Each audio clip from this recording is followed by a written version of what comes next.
시편 120편부터 134편까지는 성전으로 올라가는 노래입니다. 그래서 오늘도 129편에서 성전으로 올라가는 노래에 맞게 성전에 대한 이야기가 나옵니다. 5절에 보시면 무릇 시온을 미워하는 자들은 수치를 당하여 물러갈지어다 해서 시온을 미워하는 자, 시온은 하나님의 성전이 있는 곳이 시온입니다. 그러므로 하나님의 성전이 있는 시온을 미워하는 자는 물러간다 되어 있지만 끊어진다는 것입니다. 그래서 성전을 사모해서 성전으로 올라오는 사람들에 대해서 축복의 말씀과 위로의 메시지가 있는 것입니다. 그렇다면 오늘의 이야기는 간단하게 두 가지입니다. 첫째는 시온을 미워하는 자들에 대한 저주가 나오고요. 두 번째는 하나님의 백성에 대한 축복이 나옵니다. 시온을 미워하는 자들은 예루살렘에 있는 하나님의 성전에 대해서 전쟁을 하고 괴롭히는 이런 사람들을 의미하는데 1절에 보시면 이스라엘은 이제 말하기를 그들이 내가 어릴 때부터 여러 번 나를 괴롭혔도다. 2절요. 그들이 내가 어릴 때부터 여러 번 나를 괴롭혔으나 두 번이나 반복을 해요. 그러니까 어릴 때부터 여러 번 나를 괴롭혔다. 여기서 어릴 때부터는 여러 저런 배경이 있지만 어릴 때부터는 옛날에 옛적에 세력들이 우리를 괴롭혔다는 거예요. 그 옛적의 세력이 어딘가 하면요. 이스라엘의 역사적인 경험을 통해서 놓고 보면 애굽이라는 악의 상징으로 대표되는 애굽이 있었고요. 또 출애굽에서 가나안에 들어왔을 때 가나안 족속들이 있었고요. 가나안에 들어와서는 여러 괴롭히는 민족들이 있었고 마지막에는 BC 586년에 바벨론이라는 나라가 또 있었습니다. 끊임없이 어릴 때부터 그들이 시온을 미워하는 자들이에요. 시온을 미워하고 적대적인 사람들이 모양만 바꾼 거예요. 한때는 애굽인으로 나타나고요. 한때는 가나안 민족으로 나타나고요. 또 한때는 바벨론 족속으로도 나타나요. 한때는 여러분의 가장 가까운 이웃으로도 나타나고요. 또 어떤 때는 이미 나가지고 또 이런저런 많은 상황을 통해서 만났던 그 모양만 다 달라야 하지만 내용을 들어가서 보면 시온을 미워하는 자, 예배 드리는 것을 미워하는 자들. 시온이다 하면 하나님의 성전이 있는 곳입니다. 성전이 있는 시온을 미워한다는 것은 예배 드리는 것을 미워하는 거예요. 그래서 이러한 사람들에 대해서 그들이 어릴 때부터 여러 번 나를 괴롭혔다. 이 여러 번은 많이 괴롭혔다는 거예요. 얼굴만 달리하고 모양만 달리하지 오늘도 여러분에게 물질적인 유혹으로 자녀의 유혹으로 그들은 적대적인 세력이에요. 그들이 내가 어릴 때부터 나를 수도 없이 괴롭혔다는 거예요. 그런데 2절 마지막에 보면 나를 이기지 못하였도다. 결국 내가 이겼다는 거예요. 하나님께서 이스라엘을 지키시고 보호하실 것이라는 믿음이 있기 때문에 크게 괴롭혔지만 이겼다는 거예요. 사실 이스라엘은 역사적으로 이스라엘의 위치가 굉장히 중요해요. 하나님께서는 아브라함을 택하셔서 팔레스타인 땅으로 인도하셨어요. 팔레스타인 땅이 얼마나 중요한 땅인지 몰라요. 북서로 가게 되면요. 지중해를 끼고 유럽으로 이어지게 되고요. 동쪽으로 가면 아시아로 이어지게 되고요. 남쪽으로 가면 아프리카, 애굽으로 이어지게 돼요. 모든 대륙이 다 그 길을 통해서 이동하는 그곳에 하나님께서는 아브라함을 걸로 인도하셔서 세계 만방에 하나님의 복음이 전파되는 지정학적인 가장 좋은 위치에 두셨어요. 그러나 이 가장 좋은 위치이지만 가장 핍박받기 좋은 위치가 또 그곳이에요.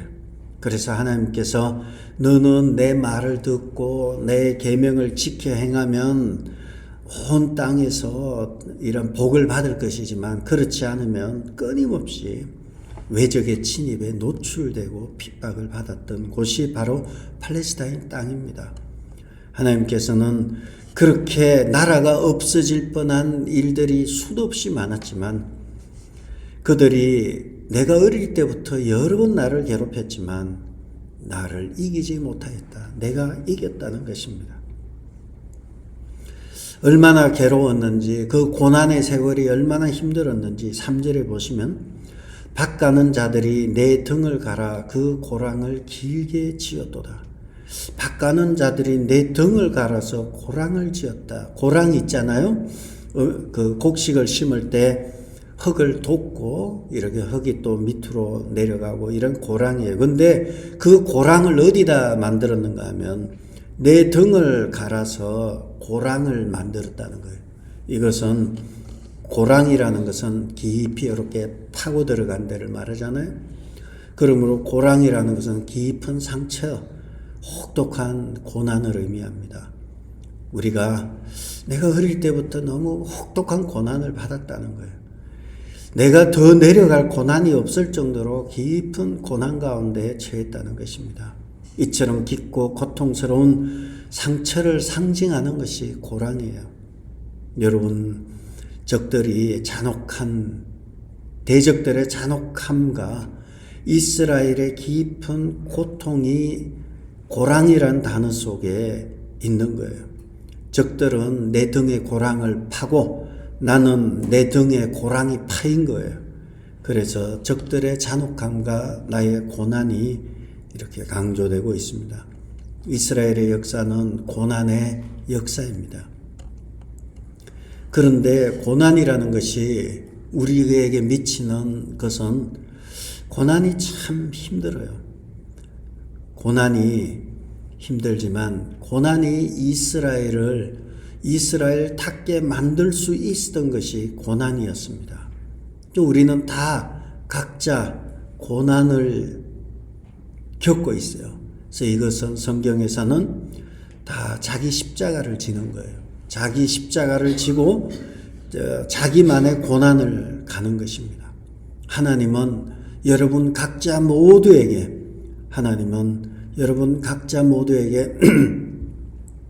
고난을 맞춤형으로 제공하고 있습니다. 한 사람 한 사람의 고난이 다 달라요. 그것은 하나님이 독특하게 여러분의 고난을 맞추시고 여러분을 부르시는 것도 다 부르시는 지점이 다 다릅니다. 그런데 이것을 내 경우의 고난을 가지고 내가 이렇게 했으니까 너도 이런 일이 있을 거야 하면서 나가는 것은 어떻게 보면 위험한 거예요. 하나님은 이 각자에게 주신 고난이 맞춤형으로 제공이 되고 있고 헤어나오는 것도 다 다르기 때문입니다. 그러나 여기서 원칙은 있어요. 광야에서 고난의 길에서 무력감이 생기는 것은 공통점이에요. 다 힘이 빠지고 고난 가운데 지치고 나중에는 고난이 절망으로 빠져버려요. 그래서 절망 가운데 가게 됩니다. 근데 절망 가운데로 내려가려면 힘들어요. 그런데 절망 가운데 내려가는 과정도 힘들어요. 절망 가운데 내려가면서 희망을 보기는 힘들어요. 절망 한가운데 한복판에 서게 되면 나에 대한 모든 끈을 다 놔버려요. 깊은 고난 가운데 빠지게 되면 마침내 내 자신이 거짓된 내 자신이었구나, 위선적인 내 자신이었구나 깨닫게 되고 거짓되고 위선된 내 자신을 내려놓고 나서야 그때야 기도가 되고 희망이 보이는 것입니다. 해결하는 것이 그래서 필요한 것입니다. 고난은 내 안에 있던 모든 나 자신, 어떻게 보면 나 자신이라는 것은 진실된 자신이 아니라 거짓되고 위선적인 내 자신을 다 내려놓고 태우고 나서야 그때야 희망이 보이기 시작해요. 그래서 고난이라는 것은 결국은 마침내 극심한 고난을 겪으면 남들을 눈을 의식하지 않고 하나님만 바라보게 되는 것입니다. 다윗이 법궤가 예루살렘으로 들어올 때에 왕이라는 그러한 자기 자리가 있었지만 배꼽이 보일 정도로 춤을 추고 기뻐할 수 있었던 것은 그 뒤에 뭐 사고는 늘 치는 거니까 그 순간만큼은 하나님께 집중하고 하나님만 바라보았던 것입니다.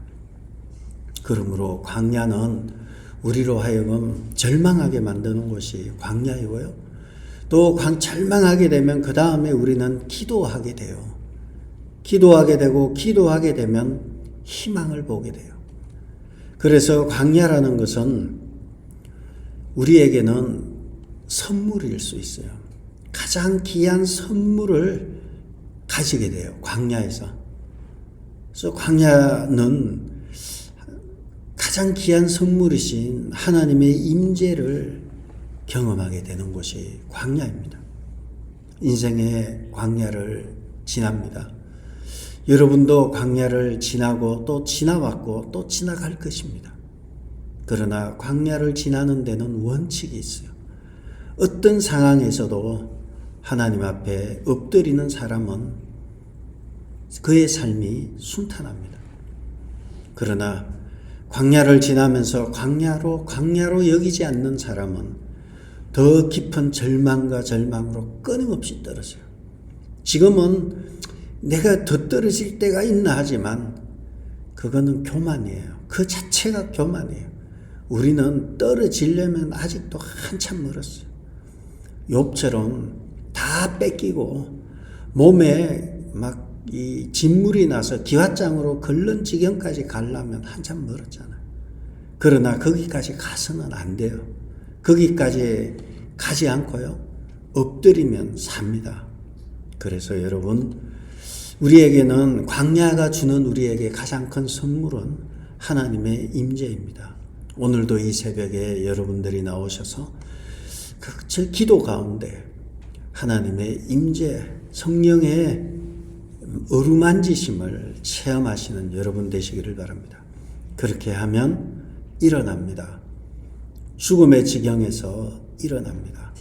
깊은 절망에서 광야 생활에서 하나님 앞에 눈물을 흘리며 고통 가운데 있었던 한나였지만 그가 기도 가운데 일어나서 사무엘상 2장의 한나의 노래는 그게 어떻게 정신병자의 노래라고 말할 수 있겠어요? 회복된 사람의 기쁨에 찬 노래가 되는 것입니다.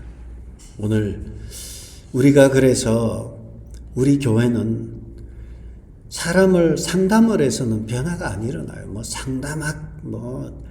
하지만 상담이라는 것이 들어주고 그렇게 하는데 해답이 없어요. 그러면 무엇이 해답이 있습니까?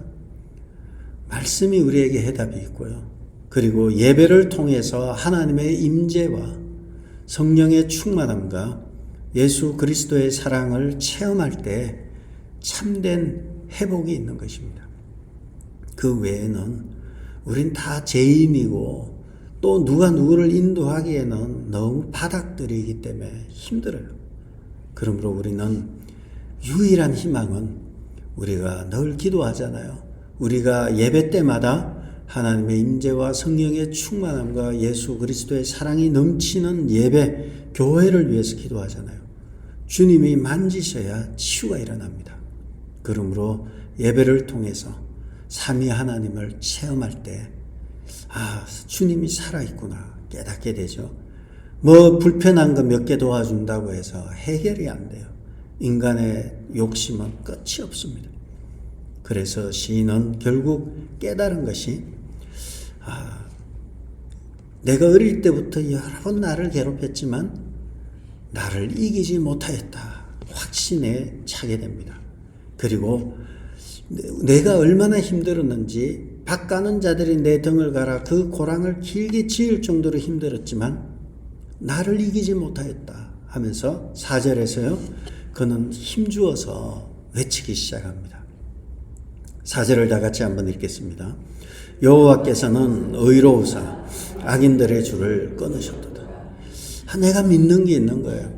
악인들이 나를 얼마나 괴롭혔는지 내 등을 고랑으로 만들고 내가 내 등이 그냥 고랑을 만들듯이 파채끼듯 고통스러운 가운데 있었지만 악인들은 나를 이기지 못했다는 거예요. 왜냐하면 4절에 우리가 읽은 대로 여호와께서는 의로우사 악인들의 줄을 끊으셨다. 여호와는 의롭기 때문에 그래서 악인들의 줄을 끊으셨다는 거예요. 고난 속에서 하나님은 가만히 계신 줄 알았어요. 하나님은 왜 이렇게 잠잠하실까? 왜 이렇게 나는 힘들어 죽겠는데 가만히 계실까? 묵묵부답일까? 하지만 고난 속에서 하나님은 결코 외면하지 않으시고요. 움직이고 계셨어요. 지금은 때가 아니어서 가만히 계신 거예요.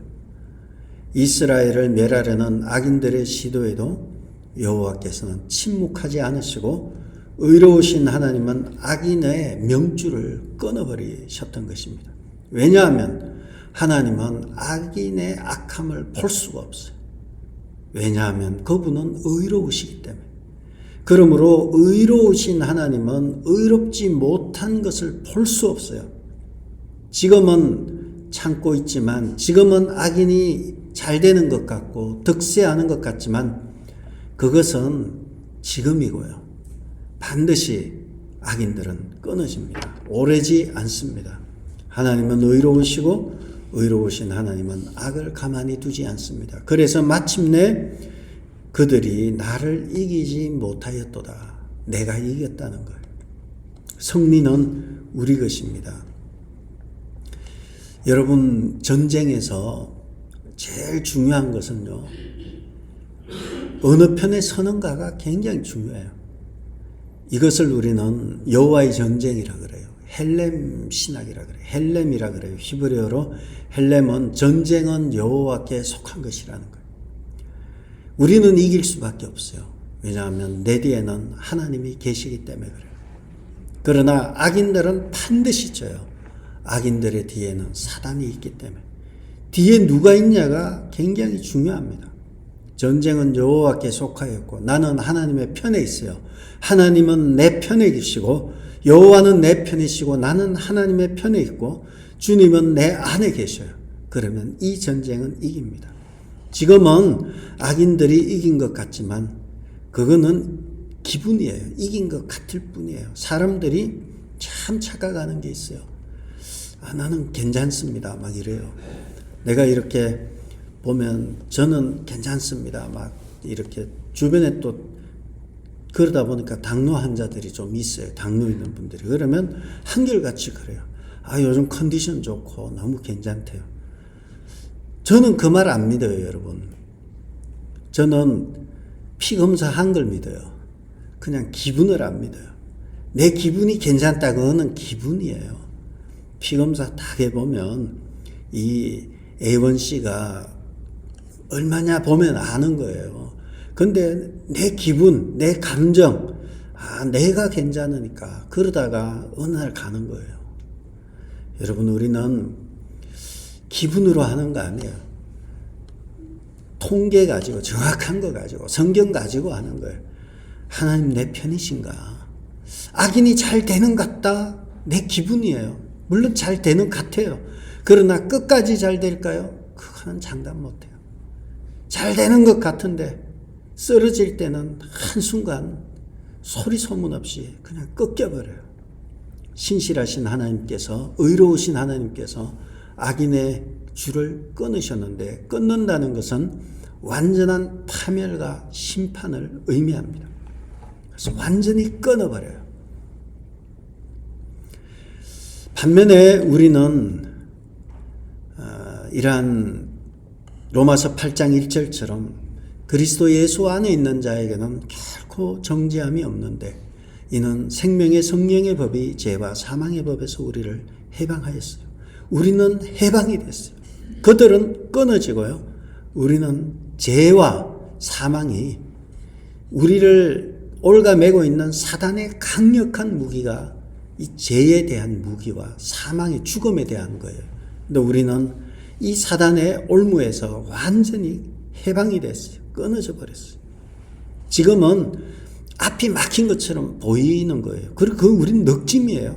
여러분 느낌은 어떠신가요? 느낌은 지금 캄캄한가요? 느낌은 앞이 꽉 막힌 것 같은가요? 느낌은 지금 기분이 되게 안 좋은가요? 그러나 느낌이 아니라 현실과 진리는 우리에게 자유를 선포하고 있어요.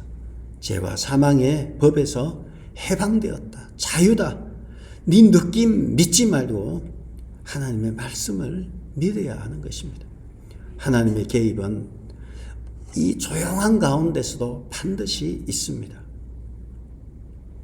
5절부터 8절까지는 그래서 어떻게 하실 것인가? 하나님께서는 그들을 이제 심판하시겠다는 거예요. 어떻게 심판하시는가? 5절에 보면 무릇 시온을 미워하는 자들은 수치를 당하여 물러갈지어다. 시온을 미워한다는 것 다시 말씀드리지만 시온은 성전이 있는 곳이 시온이에요. 성전이 있는 곳이 시온인데 성전은 어떤 곳입니까? 하나님께 예배드리는 곳이 성전이에요. 또 이것을 바꿔 말하면 하나님께 예배드리는 것을 미워하는 사람은 수치를 당하고 물러갈 것이다. 궁극적으로 성전, 하나님께 예배드리는 것을 미워하는 것, 이것은 하나님을 대적하는 자들입니다. 하나님을 대적하는 자들은 완전한 낭패와 수치 가운데 물러가게 될 것을 말하고 있습니다. 여러분, 우리 믿는 사람들은 이 리트머스 종이가 있잖아요. 리트머스 종이가 이제 너무 오래돼 기억이 안 나는데 물에다 담그든지 뭘 하면 그 색깔이 싹 바뀌잖아요. 이것이 어떤 건지 이렇게 바뀌잖아요. 믿는 사람들에게는 이 리트머스 종이가 있어요. 성전을 즐거워하고 예배 드리는 걸 즐거워하고 하나님 앞에 예배 드리러 나와야지, 이런 사람은 하나님의 자녀입니다. 이거는 변함이 없는 거예요. 변함이 없는 진리입니다.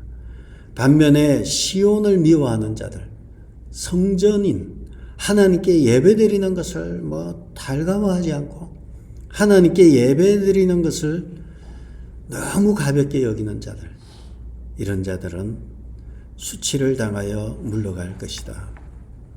우리에게는 큰 숙제가 오늘날 있어요. 교회사적으로 복음이 스치고 지나간 자리는 황폐화된다 그래요. 미국이 황폐화되었고요. 한국이 황폐화되었어요. 복음이 한번 쓱 지나고 나면 안 지나간만 못해요. 너무 황폐화되어버려요.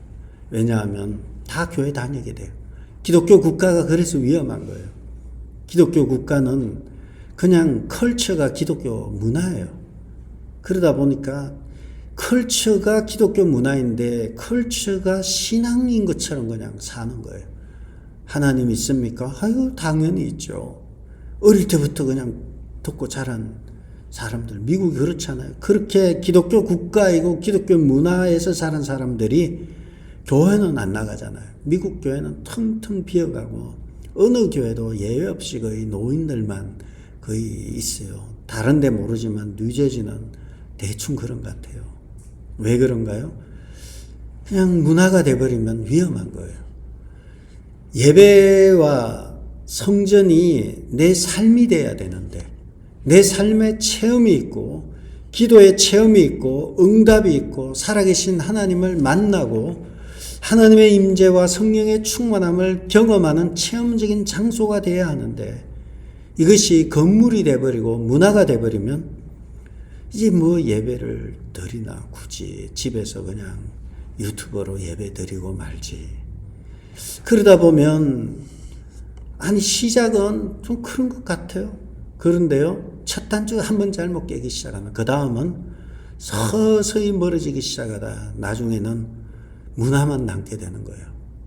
우리 애들도 얼마나 신앙이 좋은지 몰라요. 우리 아들 특별히 오마이갓 그래요. 그래서 오마이갓 하면 믿음이 좋은 줄 알죠? 그 욕을 하는 건지 뭐라는 건지 이 기독교 문화인 거예요. 컬처예요. 그냥 지저스 크라이스트 막 이래요. 그렇다고 제가 신앙이 있는 건 아닌 것 같은데 문화가 돼버린 거예요. 이게 신앙이 문화가 돼버리면 형식이 돼버리는 거예요. 끔찍한 일이죠. 그래서 시온을 사랑하는 자, 시온은 성전이고 예배드리는 것을 내 삶으로 여기고 생명으로 여기고 체험으로 여기고 나오는 자들, 이런 사람들은 은혜를 받지만 그렇지 않은 사람들은 수치를 당한다는 거예요. 우리는 사울 왕을 잘 보잖아요. 사울 왕은 웬만하면 그래요. 여호와의 사심을 가리켜 맹세하노니, 아들도 요나단도 오늘 죽이겠다 그러고 다윗도 여호와의 사심으로 죽이겠다 그러고 문한 거예요. 그냥 아무 때나 하는 거예요. 여러분, 악인의 것은 어떤가? 6절과 7절에 나와 있어요. 그들은 지붕의 풀과 같을 것지어다. 그것은 자라기 전에 마르는 것이라. 이런 것에 베는 자의 손과 묶는 자의 품에 차지 아니하나니. 악인의 것은 어떤가? 지붕의 풀과 같다는 거예요. 해가 뜨고 석기가 마르면 시들어 버리는 거예요. 이건 지금은 해가 안 뜨고 석기가 없으니까 지금은 파릇파릇해 보이고 살아있는 것 같아요. 그런데 해가 뜨고 석기가 오면 그냥 쫙 말라버려요. 죽었던 거예요. 저는 그릇처럼 지금은 막 힘쓰는 것 같고 잘 되는 것 같은데 가버린다는 거예요. 7절에는 이런 것은 베는 자의 손과 묶는 자의 품에 차지 아니한다. 곡식을 베는데 품에 차서 막 곡식을 거둬야 되는데 품에 들어오지 않는 거예요. 이것이 하나님께서 이들에 대한 심판이 나오죠. 하나님 시인이 지금 하고 싶은 이야기는 이거예요. 악인들은 반드시 망한다는 거예요. 시온을 미워하는 자는 반드시 망한다는 거예요. 사울 왕은 사울스럽게 살다가 마지막에는 자살로 마무리했습니다. 다윗이 죽일 수 있었지만 죽이지 않았어요. 다윗이 손댈 필요도 없어요. 여러분이 손댈 필요 없어요. 여러분이 여러분에게 어떻게 해코지하고 괴롭게 하는 사람 손댈 필요 없어요. 가만히 두면 돼요. 여러분이 손 더럽힐 필요 없어요. 때가 되면 알아서 처리가 돼요. 단지 내가 그 사람을 통해서 하나님께로 더 가까이 가는 계기가 될 뿐이고, 나머지 문제는 하나님께서 알아서 그날 싹 블레셋과의 전쟁에서 싹 처리해 버리셨던 것입니다. 그러므로 망할 운명은요 반드시 망하게 되어 있어요. 망할 사람은 시온을 싫어해요. 예배 드리는 걸 싫어해요. 교회 나오는 걸 싫어해요. 망할 사람이구나. 살 사람은요 하나님의 말씀을 자꾸 생각나요. 요나는 물고기 뱃속에서 그가 한 것은 시편의 말씀이 왜 그렇게 생각이 나는지, 물고기 뱃속에 있는데 시편의 말씀이 요나서 2장 2절부터 해서 10절까지 계속 생각이 나는 거예요. 살 사람이에요. 아니 물고기 뱃속에 들어가서 미칠 것 같은데, 나 폐쇄 공포증 있는데 여기 냄새도 역하고 못 있겠다, 그게 아니라 자기 자신을 돌아보고 말씀이 생각나는 거예요. 살 사람이에요. 8절에서는 5절과 7절에서는 하나님으로부터 버림을 당할 것이고, 8절에서는 사람들로부터 축복받는 존재가 되지 못한다는 거예요. 시온을 미워하는 자들은. 8절에 보면 지나가는 자들도 여호와의 복이 너희에게 있을지어다 하거나 우리가 여호와의 이름으로 너희에게 축복한다 하지 아니하느니라. 지나가는 자들도 복을 빌지 않는다는 거예요. 지나가는 사람들도 그들의 악인의 망함에 대해서 복을 빌지 않는다는 거죠.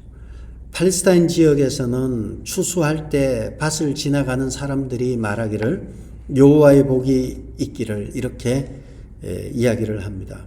그래서 룻기 2장 4절에 보아스가 베들레헴에서부터 와서 베는 자들에게 이르되 여호와께서 너와 함께 하시기를 원하노라 하니 그들이 대답하되 여호와께서 당신에게 복 주시기를 원하나이다. 여호와께서 복이 있기를 이렇게 인사를 하는데 그들의 악인들의 앞날에 대해서는 누구도 복을 빌어주지 않아요. 철저하게 외면당할 뿐만 아니라 하나님이 베푸시는 평안과도 무관한 자들이 되는 것입니다. 시인의 고민은 여기에 있었던 거예요. 악인들에 대해서 하나님 어떻게 하시겠습니까?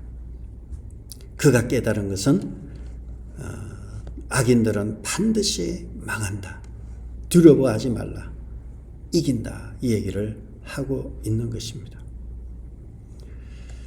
우리가 지금은 깨지고 부서진 것처럼 악인들에 의해서 깨지고 부서진 것처럼 보이지만 우리 모습 그대로 하나님께 나오시기 바랍니다. 성전에 나와서 예배 가운데 우리가 형식적으로 드려지는 예배가 아니라 나는 오늘 이 시간에 하나님께로 은혜를 받아야 되겠다. 나는 오늘 은혜를 받고야 말겠다. 그리고 나는 오늘 하나님께 내 문제를 놓고 기도해야 되겠다. 그대로 하나님께 나와서 긍휼하심을 구하고 간절하게 기도한다면 하나님께서 성령께서 여러분의 마음을 어루만지시고 그리고 위로해 주실 것입니다. 오늘의 내용은 이렇습니다. 성도는 고난을 두려워할 필요가 없습니다. 고난은 잠시 우리에게 왔다가 우리로 하여금 때로는 깊은 절망으로 인도하고요. 그 절망의 끝에서 주님을 만나게 되고 주님을 만나면서 극복하게 됩니다. 그러므로 고난보다 크신 분이 하나님이심을 알아야 하고요. 악의 세력은 일시적으로 강해 보일지 모르지만 하나님께서 그 악인의 줄을 끊으셨음을 우리는 알아야 하고요. 현재의 고통은 끝없는 것이 아니라 하나님이 개입하시면서 모든 것이 끝난다는 것입니다. 그러므로 우리는 승리의 날을 사모하면서 우리는 반드시 이긴다는 믿음을 가지고 뚜벅뚜벅 앞으로 걸어가시는 여러분 되시기를 주의 이름으로 축복합니다. 기도하겠습니다. 우리는 나와 함께 하시는 하나님으로 말미암아 반드시 이긴다. 그리고 악인은 반드시 망한다는 이 굳건한 든든한 믿음 가지고 하나님 주님이 내 안에 계시고 내가 주님 안에 거하면 승리의 이 확신이 있음을 알고 매일매일마다 주님과 동행하며 승리하는 복되고 귀한 성도들 되게 도와 주시옵소서. 특별히 아버지 하나님, 오늘은 친교를 제공하는 김선자 근사님을 주님께서 축복하여 주셔서 아버지 하나님, 주님 앞에 소원을 두고 기도하는 것들이 있사오니 우리 주님께서 어떠한 상황 가운데서도 눈동자같이 지켜주시고 보호하여 주셔서 기도하고 원하는 것이 하나도 땅에 떨어지지 아니하고 다 이루어질 수 있도록 도와주시고 특별히 가족의 구원을 위해서 기도하고 있습니다. 그리고 딸의 결혼과 또 아들의 여러 시민권 시험 인터뷰 기타 모든 문제 가운데서도 어려움 없이 순탄하게 진행이 되게 도와 주시옵소서. 어머니의 기도가 자식들에게 그대로 이루어질 수 있도록 아버지 하나님, 기도의 무릎이 강하게 도와주시고 기도할 때마다 하늘문이 열리는 귀한 주의 여종 되게 도와 주시옵소서. 이제는 우리 주 예수 그리스도의 은혜와 하나님의 크신 사랑과 성령님의 감화 감동 위로 교통하심이 주의 전에 찾아나와 승리의 날을 사모하며 반드시 이길 것을 확신하는 귀한 주의 자녀들 머리머리 위에 이제로부터 영원토록 함께 있을지어다.